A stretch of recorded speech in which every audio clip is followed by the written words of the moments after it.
Oi, oi, oi, oi, oi, does it feel extremely good to have Lydia? I never thought that this day would come. Now that it has, I'm officially allowed to make a guide covering all of the best freebie champions, right? The nice accessible champions for every single faction that you can build out to get Lydia yourself in 2025. Accessible champions only, 60 seconds for every faction, which is going to be impossible, but let me try. And if you feel like I missed any, make sure to plop them down below in the comments, man. First of all, we're just going to cover Stag Knight for the Bannerlords faction. This guy is absolutely unbelievable. One of the best tier 2s in the game, attacks all enemies, 100% land rate, decrease defense, and decrease attack debuff for a couple of turns. Even the A1 is a double hit that places decreased speed as well. Just a great all-round champion for this early game progression. A champion that is slept on, however, is good old Giscard the Sigiled. This guy on his A3, increased defense, increased attack, both strong versions on a 310 cooldown. Basically very, very good uptime on two very, very solid buffs. And not just that, but he brings to attack all enemies with the 75% land rate provoke as well. And these wave controller champions are just going to be so premium into the likes of Faction Wars. At the end of the day, as you're progressing through Faction Wars, you're going to be working with some limited tools, and so having champions that can just control waves and buy you some time is going to be excellent. Another great option as well is good old Archmage. It brings some insane buffs on his A3, increased speed, crit rate, and crit damage buffs on all allies for a couple of turns. Any increased speed buffer is just automatically premium at that. But then his A2 attacks one enemy, also attacks all other enemies if the first attack is a crit. And remember, he buffs himself with increased 30% crit rate, so nice and easy to build up with high crit. The second hit then has a 75% chance bucked of placing a stun debuff for one turn. Of course, Helmet is of course one of those champions that you get very, very early on from just farming normal Doom Tower secret rooms, and so as accessible gets, really. And yeah, I feel like these wave controllers, revivers, healers, stuff like that are going to be very, very premium in progression for Faction Wars, given that damage dealers are kind of a dime a dozen.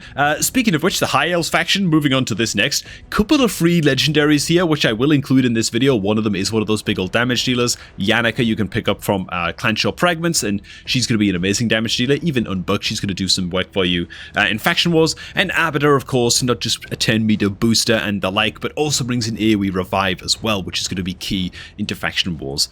In fact, speaking of free high elf legendaries, hey man, if you're looking to start up a new raid account in 2025, you can start off that account with Elnaril, as well as 3 additional free epic champions, simply by signing up to raid and creating a new account using the beginner promo link, which is down below at the top of the video description box, man. Click on that link right now. That link will take you to this webpage right here, which you can use to create your new raid account, and Elnaril will be waiting for you in your new account's inbox as soon as you are done with the in-game tutorial. This promo link, however, is time limited. It's only going to be active for the month of March in 2025, and so make sure that you do get it used while the anniversary events are active, when this link will eventually be sort of downgraded a little bit in future. You can then use beginner promo code Supreme6 to get your hands on Supreme Gallic on day 1 of your new account, also a time limited beginner promo code for the month of March, and until the 26th of March you're still able to start the chase, the champion chase for Alice the Wanderer, and then all you got to do is log in for 7 days to get her as one of your free starter legendaries as well. Okay man, back onto the rest of the High Elves faction. Big old wave controller, man. Let's start with good old Skaramis. This guy is just absolutely insane. I'm going to start off by covering his A3.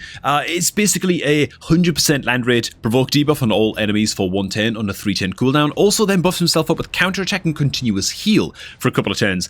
The counterattack is exceptionally good because of how his A1 functions, which is attack one enemy, 90% chance bucked of stealing 15% of the target's 10 meter, but when he attacks him with a counterattack, has a 20% chance or 30% chance bucked of placing a stun debuff for 1 turn if the target's 10 meter is fully depleted by this skill, which it will be if this is on a counterattack. And then his A2 is an attack all enemies with a 75% chance of placing decreased attack on an AoE as well. Just an amazing Giga Chad of a champion. Don't know what to tell you, man. Skaramis, unbelievable for wave control. Now, if you don't have a good wave controller for your High Elves, then you might want to go the other option, which is to just tank up a little bit. This is what got me through my Shadowkin Faction Wars, was just getting a good ally protect champion. Vegas can do that job for you in your High Elves, right? He places on a 310 cooldown, strong ally protection buff on all allies except Vegas for 2 turns, and then places increased defense buff on himself. He's also got a whole bunch of continuous heal buff mechanics worked into his kit as well. Just a solid guy for keeping your more fragile elves alive as they are wont to be. A couple of rare champions worth a mention as well. Apothecary is obviously amazing as one of your increased speed buffer options. Great champ. And even though she is a void, if you can get your hands on on Reliquary Tender. Yeah, she's amazing as well. Continuous heal, debuff cleanse, and most importantly, that revive. And bloody hell, I gotta speed this up. Moving on to the Sacred Order, man. Alice, yeah, she's gonna be incredible if you get her as the login reward champion on your account, so you'll definitely be building her out as one of your key damage dealers. Who else? Where better to start other than Deacon Armstrong with his literal 2-turn cooldown, 10 meter fill, and enemy 10 meter decrease on his A3. Why do I call it a 2-turn cooldown? Because it gets an extra turn after using this skill, right? So once it's fully booked, it's basically a 2-turn cooldown. The extra turn can then be followed up by an AoE decrease defense, and his aura is even ally speed 19% in all battles. So Deacon, unbelievable. To be honest, Deacon pretty much a must build in just everyone's account ever. I don't know what to tell you, man. Next up, Phoenix. I think that Phoenix is actually worth a mention just because his A1 is so stupidly powerful. Attacks one enemy, places an extra hit if the target has any debuffs. Enemies killed by the skill cannot be revived. Forget about that bit. This A1 is like the hardest hitting A1 in the game, I think. Pretty much. Its modifier is absolutely out of control. He also brings an AoE hit with the block buffs on his A2, and then on the A3 attacks one enemy, chance of placing decreased defense and decreased speed for a couple of turns as well. Great for killing those bothersome Faction Wars bosses, right? The stage 21 boss. Yeah, these are going to be amazing for just getting it dead. Sacred Order does also have a couple of Void Epic Revivers that are just absolutely insanely powerful, but Void Epics, a little bit tougher to get your hands on. But even still, if you can only get your hands on Mistress, then she can serve as a very, very good sort of budget option reviver. Brings a little bit of heal action. She's not an amazing champ by any means, but again, she brings the revive. It's a double revive and a 5-10 cooldown. She's fine if you need any reviver, you know, built out at level 50 for securing those 3 stars in Faction Wars. Next to men, the Barbarians, where Syl of the Drakes is one of the free legendary champs that you'll get after just playing Raid for 6 months and logging in for 6 months. She's obviously incredible, bringing AoE stuns, bringing a revive, bringing AoE heals on her passive. Syl is just nuts. Kind of just a must build for every account, even just for finishing Barbarian Faction Wars. To be honest, I'd even go in and spotlight Haikatoon as well. You get her after 30 days just for logging into the game. She brings some AoE decrease 10 meter on her A3. Her speed aura is ally speed in all battles by 90%, so great for Faction Wars as well. And she does bring a 310 cooldown, 10 meter increase, and increased speed buff too. Haikatoon kind of slept on a little bit just because of how easily accessible she is, but yeah, she's amazing in my book. We've got a couple of big 10 meter controller options as well in the Barbarians. If you pull Hoskarol first, you might want to build out him. If you pull Armina first, you might want to build her. Honestly, they're both doing a similar-ish job in terms of they're just looking to control, well, waves of enemies. For Armina, it's a big old AoE that hits and has a chance to place the strong version decreased defense for a couple of turns. Also steals some 10 meter from targets that are under decreased defense debuffs. And then on an A3, decrease the 10 meter of all enemies by 20%. Then has a 100% chance when booked of placing a stun debuff for 1 turn on enemies who have their 10 meters fully soaked up. To top it all off, her A1 horse also has a chance to place a stun, and her passive will also fill her 10 meter anytime an enemy receives a stun. And so she can get firing pretty quickly. Just an amazing champ for controlling waves. Hoskarol is much the same as well. Attacks all enemies, has a chance of placing stun debuff for 1 turn at a 75% land rate when booked. Also decreases the 10 meter of enemies under stuns by 15%. His passive is also really unique too. Increase the damage inflicted by all allies by 15% when attacking enemies under stun debuffs. And so Hoskarol's great. Also has a chance to place stun on his A1 too. Just great wave controllers all around. War Maiden, campaign farmable rare champion is obviously also worth a mention as well. Fantastic stuff. As well as good old Soulbond Boya, who has an attack all enemies on her A1 with an extra chance of inflicting crit. Great candidate to put in a stun set. She can help out with damage a wee bit and help out with a little bit of wave control as well on a budget. Next up, men, the Ogryn Tribes. I mean, I'm not going to spend any time really on Ugo. Brings heals, brings an AoE decreased defense. You're going to be building Ugo most of the time on most accounts anyway for getting started into Hydra or building like a second or third Hydra team on your account. She's incredibly good. You'll be using her in Faction Wars too, needless to say. Good old Skull Crusher is actually not to be underestimated in Faction Wars as well, just because of the 310 cooldown ally protect that he places, as well as AoE counterattack buffs across your whole team that last for 2 turns as well. So yeah, he's a great option for increasing survivability. Another champion that's a little bit slept on is the champion right beside him, Shadowbones, dude. This guy's actually okay for just basically eviscerating an enemy wave's 10 meter almost completely. On his A2, it's a 410 cooldown. Attack all enemies 3 times. Has a 75% chance booked to decrease enemy 10 meter by 30%, and this will trigger for each hit. Okay, so on average, just law of averages, it's going to be like a 45% 10 meter decrease across all enemies on average, right? Wait a minute. No, it's not. What am I talking about? It's just a hell of a lot of 10 meter decrease, okay? I slept like 4 hours last night. I'm too tight to do the math, apparently. Anyway, point is that he's a great wave control champion. And another great champion as well to also bring into Ogryn Tribes Faction Wars in a stun set. Once again, I actually used Bellower in a stun set myself. Great champion, right? Every single one of his skills is an attack all enemies with a huge mix of debuffs in there as well. Great if you got him awakened up with some red stars too, so that you could pick up the Nature's Bounty Blessing and have a chance to change these weak debuffs into strong versions of those debuffs. Great champion, man. Good old Bellower. He's also my campaign farmer as well. Love the guy, man. Moving on to Lizardmen. First off, Aox is pretty good and definitely worth a shout out for his AoE decrease attack. You might be building out your Aox in the early game anyway for use in Demon Lord Clan Boss because of his chance to place poison on his A1. His passive's also pretty good into Clan Boss, and he brings some healing too, so great candidate to build out. An unsung hero for me of Faction Wars is Ogryn the Crowned. This guy's great. A1, pretty basic, brings some shielding and some healing on his A2 on a 310 cooldown. And then he brings all kinds of buffs in his A3. Really unique skill, man. 410 cooldown when bugged. Plays Perfect Veil and increased attack on all allies whose attack is higher than their defense, but plays block debuffs and increased defense instead on all allies whose defense is higher than their attack. And so basically applying the best buffs that you'd want to have applied to the correct champion types while yeah, not wasting your time putting, you know, suboptimal increased attack buffs on your support champions and your provokers and stuff like that. Just a great little versatile A3. I think Ogryn is a little bit slept on. We've got Broadmoor coming in as one of your reviver options as well. He might be a Void Epic, but of course he's fusible, and so it can be worth building out a Broadmoor.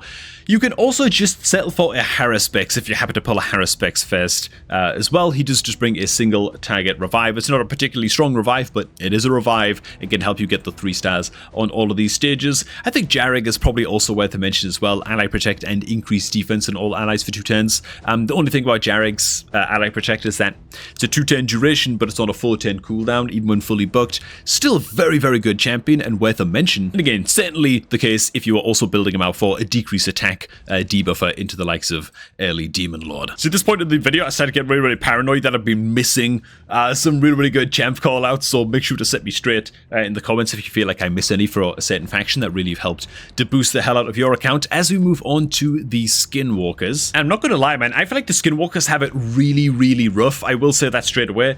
Airsign is fine, like he's okay. He just bring an AoE hitter with 100% chance of placing strong decrease attack debuff for a couple turns, but it's only bookable down to a 4-turn cooldown. Hofferes is also definitely worth a mention as well. Honestly, this guy is pretty solid. His A1 is a double hitter with a 35% chance when booked. Oh no, 30% chance on each hit when booked, replacing a stun debuff for 1 turn, so he's bringing a bit of extra utility there. He brings an AoE increased attack buff and increased crit rate buff on all allies for 2 turns on a 3-turn cooldown, so nice good uptime on these buffs. And then he also brings a double revive on a 5-turn cooldown as well, which also places strengthen on the allies that you revive with this skill, except it doesn't. It places strengthen on all allies for 2 turns when you use this skill, which is lovely, by the way. Very good stuff. Again, trying to avoid the Void Epics as much as I can. Touching on the red champions a little bit, we do of course have Nalhorn in this faction as well. AoE provoke on a 3-turn cooldown cannot be underestimated. Very good into Faction Wars. Torlog, this guy doesn't get the respect that he deserves. I use this guy to actually finish my Skinwalkers Faction Wars myself to great success. He brings a single target revive on a 4-turn cooldown, which is great. A little bit of healing, increased defense, only the weak version, continuous heal buffs. Just a fine little budget option, rare champion reviver for your Skinwalkers, man. Moving on to the Goshtan Orcs. The Orcs have got options, man. Many of them. You can build either Jorg or Tagore are both incredible support champions, each of them bringing revives and different supporting skills with their A2s respectively. I won't cover both of them because people know how awesome Jorg and Tagore are, right? You just got to build one of them and you're good. Duck the Pierce, this guy is unbelievable. Not only does he just look badass as hell, but brings a double hitter A1, decreased accuracy debuff, and attack all enemies on a 3-10 cooldown on his A2 when booked.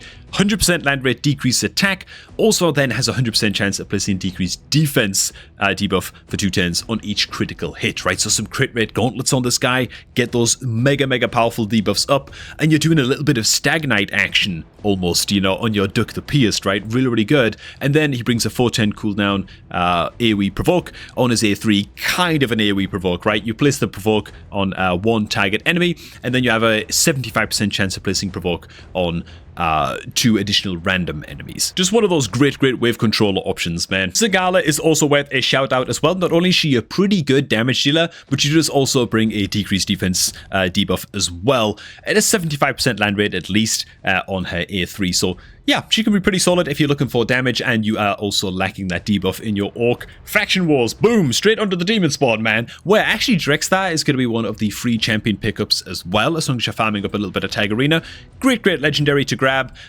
His AoE provoke, HP burn action, decreased attack, triple hit at A1. He's got a lot of utility in quite a few areas of the game too. So yeah, Drexthar definitely worth picking up for faction wars. On to the epics. Now in the epics, we've got a couple of candidates that are just extremely good for stun set champions for controlling waves of enemies. One of them is Nazana, who has an attack all enemies A1 and attack all enemies A2 with a chance of placing decreased attack. And then is it Ally Protect? Yeah, she brings an Ally Protect as well on the A2 on a 310 cooldown. Just nuts. I mean, she brings everything you want for just building a more survivable team in faction wars. Bit of wave control, bit of team survivability. Very good. Her biggest rival is Infernal Baroness, who I think is going to feature in the thumbnail of this video, because I don't think I've ever used her on a thumbnail before. She also has an attack all enemies A1 and attack all enemies A2 with a chance of placing decreased attack. They're very similar champions, as you can tell. And at A3, just places a fail buff on an ally for 3 turns. Like, I don't know, dude. I kind of feel like in faction wars, I just disable this and just have her spamming her AoE skills with that stun set and controlling people up and stuff. You know, that's why I'd use Infernal Baroness, but both great champions for faction wars. You've got good old Dur over here as well. That's going to be one of your epic champion reviver options if you need that in your Demonspawn faction. Honestly, a champ that I'm going to go ahead and shout out, man, is going to be Diabolist. A lot of people just sleep on Diabolist. Oh, it's a campaign farmable rare. How good can she be? Well, she's one of the most accessible options in the game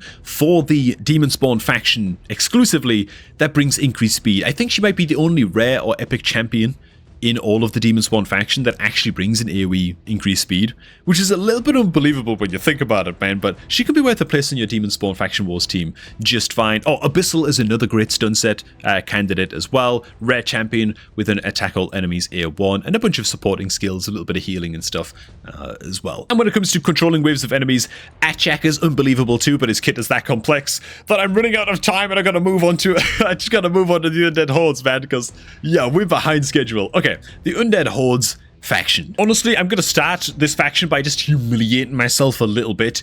Dude, I slept on Seeker for so long. I was like, yeah, how good can he really be? The answer is amazingly good. Kind of similar to Deacon Armstrong, he's got one of those skills that boosts your turn meter by a crap load, also places increased attack buff on all allies, strong version. Then he gets himself an extra turn on this already 3-turn cooldown skill, and so he is spamming this turn meter fill so much, it's ridiculous. And then his A1's a double hitter with a chance to place provoke. Not only has he power spiked recently in terms of being a decent starter provoker to get you started into Hydra when you're just getting your first Hydra keys spent for the very first time into normal, but just amazing basically everywhere in the game, faction wars included. Gorgorab is worth a shout as well. Strong increased attack, some 10 meter fill on a 210 cooldown on his A2, very nice. Where's his aura? Okay, his aura's only in arena battles, but he does bring AoE revive as well. A little bit of healing tied into the skill on a 510 cooldown. Also, Gorgorab, obviously very premium. When it comes to wave controllers, you can't really do much better, to be honest, in terms of like budget options than the Husk and the Vorgoth. Husk, of course, has that attack all enemies chance to place stun at a 50% land rate when bucked, actually 60% land rate when bucked up. Also deals damage based on enemy max HP, so you can kind of smack against bosses too, and is honestly a pretty good option to bring into Hydra when you're getting started over there too. Vorgoth, similar wave control, but this time in the form of a provoke. Also places a strong decreased attack debuff as well on enemies that do get provoked by this attack all enemy skill. Lovely stuff. And every time Vorgoth gets attacked, he heals all of the team as well by a percentage of that damage too. So bit of provoke, bit of healing. Triple hitter A1 is just a lovely bit of utility you have into other areas of the game, worth a shout. Now, another stun set champion that you can use in Undead Hordes, on a budget is going to be the Banshee. Often slept on rare champ, but she has an attack all enemies A1, chance of placing decreased defense, and attack all enemies A2 that can do a little bit of buff peel from your enemies as well. Bookable down to a 2-turn cooldown. She's actually pretty damn good in a stun set, to be honest. Little bit slept on, worth considering if you're operating on a budget. And then of course we've got Grinner as well, budget reviver in the rare champions as well, who I did actually use to clear my own Undead Hordes. Faction Wars, man. Okay, the Dark Elves. Oh my god,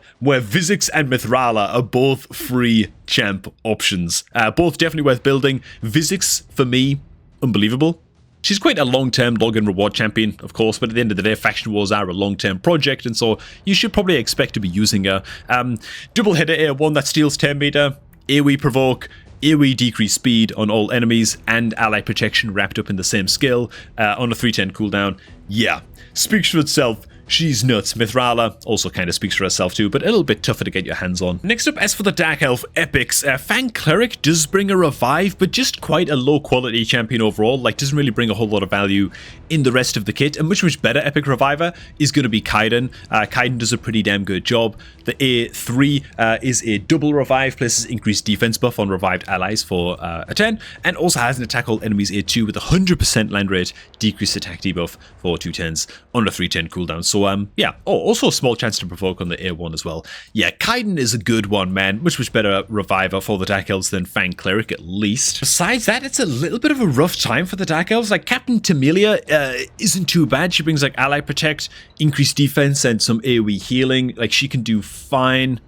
Crimson Helm also brings, like, a pseudo AoE provoke. It's like an attack 4 times at random with a chance of landing provoke for 110. It is a little bit rough going. My advice, honestly, would just be to play raid consistently and make sure that you get Vizix for your Dark Elves faction, and you're kind of good in terms of wave control. You can just focus on building out some meaty damage dealers. Dirindil is a damage dealer that's often slept on. If you can get some of the Void epics, Syla is an amazing champion as well to build out in a stun set with the attack all enemy skills that she's got in the kit. Also brings an AoE decreased speed debuff for 2 turns, and massive 10 meter decrease for all enemies by 40%. And, you know, while she is a Void epic, she's a damn good one for controlling waves in Faction Wars, and so, yeah, I do think that she's worth a mention as well. Moving on to the Knights Revenant. A faction of just unbelievably good supports, to be honest. Doom Priest is unbelievable. Not particularly skilled for Faction Wars, but, you know, you get yourself a Doom Priest, the chance that you're building her, especially in the early game, is very high. Rectodrath, one of the best revivers in the game.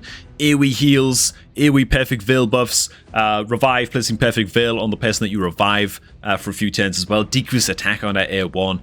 Yeah, just a very stalwart, super powerful epic reviver that you might end up building for Hydra anyway when you're getting started in Hydra. Miscreated Monster brings all kinds of AoE stuns, also brings ally protect as well. Just a great champion, kind of a must build if you pull him again early on your account. You're going to make some serious Faction Wars progress just from building this champion alone. Special shout out for a champion to not build, Bergoth the Malformed. What a piece of crap this guy is, man. He has an attack all enemies, chance of placing provoke, but it's on a 4-turn cooldown, and it's only bookable up to a 60% land rate. I mean, just one of the worst AoE provokers in the game, mostly because of that super long cooldown. I don't know what the hell is going on with Bergoth. Champion that I will shout out is good old Thalesia. You can actually build her out to be a nuker and a damage dealer, and a debuffer hybrid, right? On a 3-10 cooldown on an A3, she brings an attack all enemies strong version decreased defense debuff for a couple of turns. Very lovely stuff. And then on the A2, she has an attack all enemies,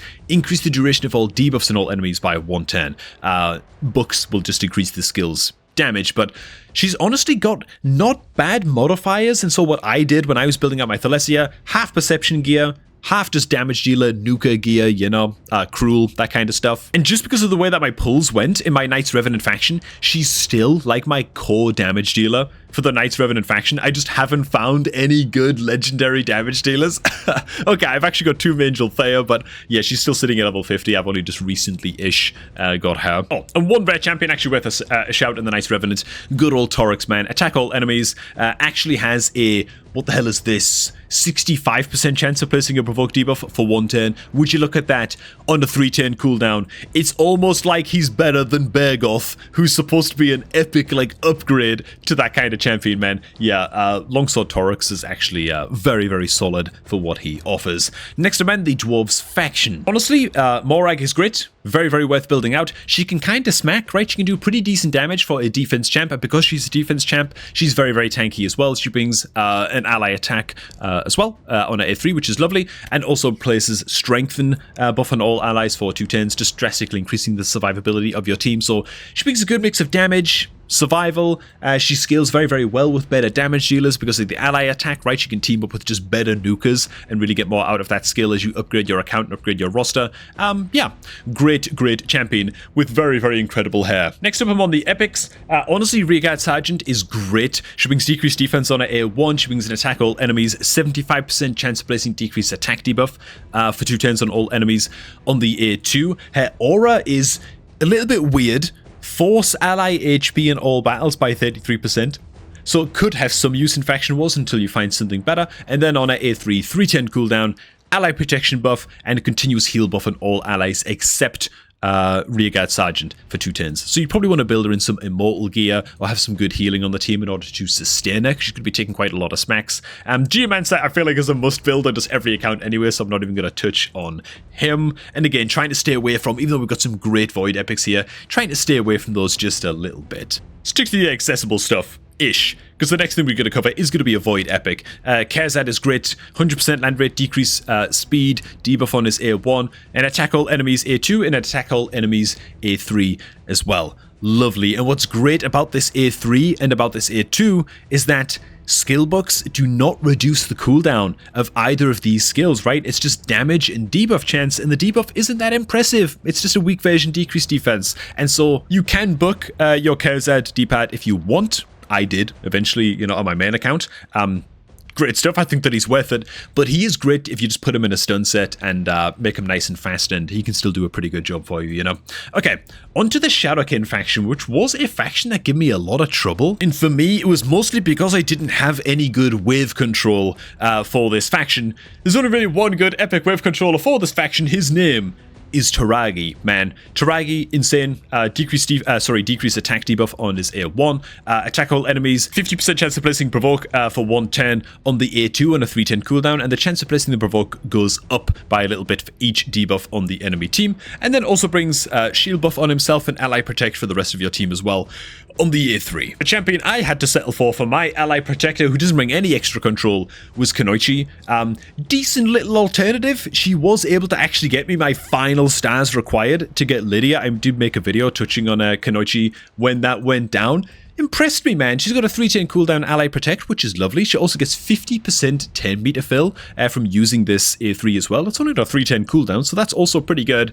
Attack all enemies on the A2, chance of placing leech debuff for a couple of turns for a bit of extra healing, and brings a weaken debuff as well on the A1. So she's a nice little alternative, man, if you're struggling to keep your squishy Shadowkin champions alive. Speaking of squishy, you can just tank them up a little bit further as well by running a Hatatsu in your squad. It's a great versatile epic, brings a leech debuff, but just on his A1. Also brings an AoE decreased attack on the A2, and an AoE increased defense and continuous heal buffs on his A3. So Hatatsu really brings a little bit of everything that you want just for survival purposes. Great into Ice Golem, great into Demon Lord Clan Boss in the early game, and his aura is ally defense in all battles by 25% as well. So that's pretty useful into Faction Wars also. Probably also worth touching on Kinagashi real quick, mostly because of Kinagashi. Actually, what does Kinagashi bring? Okay, she brings, she only teams up with one random ally to ally attack on her A2, but she does bring a bit of 10 meter fill with the skill as well, but she also does bring the revive, you know, so if you need that good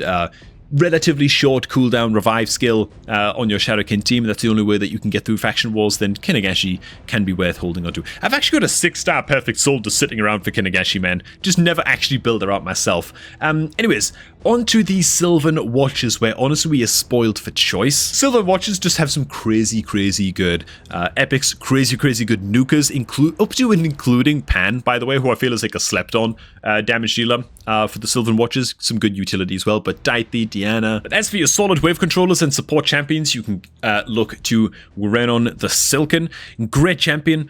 AoE increased speed, AoE 10 meter fill as well on her A2. Very, very nice. Her speed aura is actually ally speed and faction crypts specifically by 20%, so she's great for that.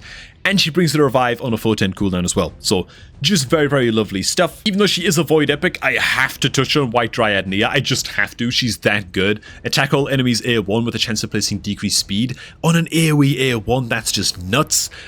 She brings some single target healing, I guess, first on the A2, but also most importantly, decrease the cooldown of all of the target's skills by 2 turns, right? So she brings all kinds of cooldown reduction for whatever ally she heals with this A2, and then she brings ally protect and strengthen buffs as well on her A3. Just an amazing, amazing epic champion. I think Creodan is also just absolutely unbelievably stupidly busted.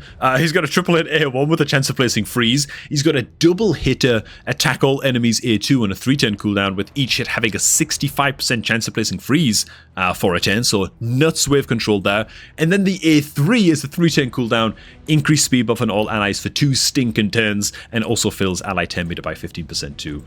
Yeah, Creodan when it comes to wave control, kind of unrivaled in terms of budget options for the Sylvan Watchers, grid into hard mode finite as well with all of those freeze effects. And it doesn't stop there, dude. Sylvan Watchers are just so strong. Like, the champion quality is unbelievable. Ingid is just crazy in a stun set. Very, very good budget option rare champ that's often overlooked.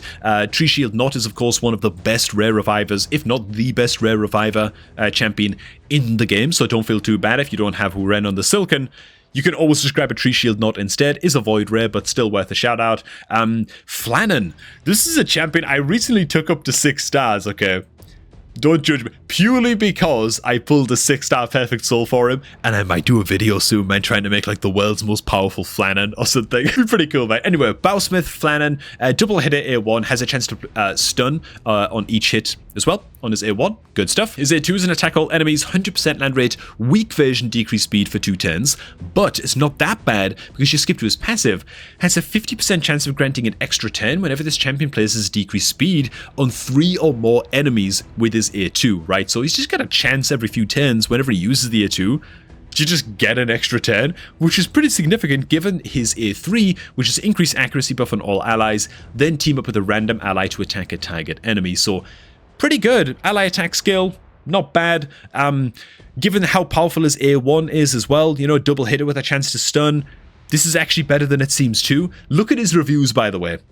Bowsmith Flannan is one of those rare champs that just has like this crazy cult following. People love Bowsmith Flannan, man. And you know what? I can't blame them. He is definitely one of the better rare champs in the game, especially considering he's not even a void rare. But hey, man, those are my picks. I feel like I must have missed dozens of champs, to be honest. That surely helped to really boost other people. Maybe you watching this video right now, Jonathan, through Faction Wars. Man, if there's any Jonathans watching this video right now, they just got really, really creeped out. Hey, thanks for watching, guys. Hope you all did enjoy. And if you did, make sure to hit like on the video, all that good stuff. And while you're down there, why not start off your new raid account today? While this beginner promo link is still active, man, at the top of the video description box, click on that link to start off your new raid account, create a new raid account, and get Elnaril as well as 3 additional epic champions as your starter package reward. Simply for making that new account, man. Yeah, crazy stuff. Thanks for watching, and I'm going to catch all of you guys just a tad bit later, man.